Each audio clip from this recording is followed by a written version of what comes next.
사법연수원 출신 변호사의 강점이 뭔가요? 실무, 네트워크, 신뢰 같은 것들 중에서요. 이런 질문을 정말 많이 받습니다. 저는 주식 정보와 무료 법률 상담을 해드리는 한주원의 아바타입니다.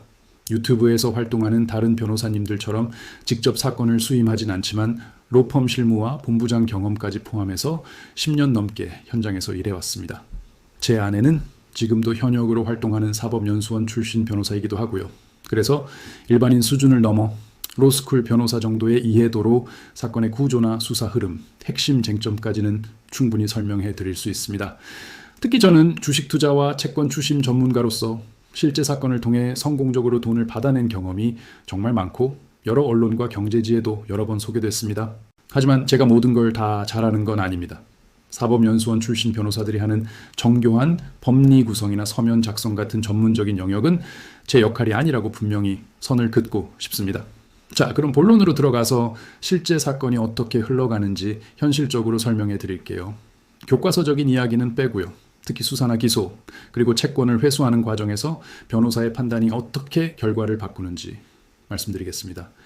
예를 들어 경찰 조사 단계에서 어떤 진술을 하느냐에 따라 사건의 방향이 완전히 달라질 수 있는데 이때 경험 많은 변호사는 수사관의 의도를 파악하고 의뢰인에게 가장 유리한 방향으로 조언을 해줍니다. 단순히 법 조항만 아는 것과는 차원이 다른 거죠. 이게 바로 실무 경험의 힘입니다.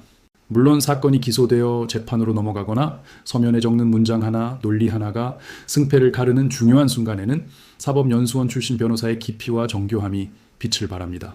저도 이 부분은 명확하게 인정합니다. 하지만 단순히 사법연수원 출신이라는 타이틀만 믿어서는 안 됩니다. 가장 중요한 건 누가 내 사건을 처음부터 끝까지 직접 책임지고 진행하는가입니다.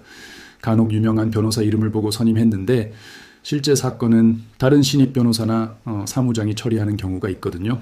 그래서 변호사를 선임할 때는 최소 2곳 이상 상담을 받아보시고 첫 상담에서 바로 계약하지 마세요. 실력이 있는지, 직접 소통이 가능한지, 그리고 책임 구조가 명확한지를 꼭 확인하셔야 합니다.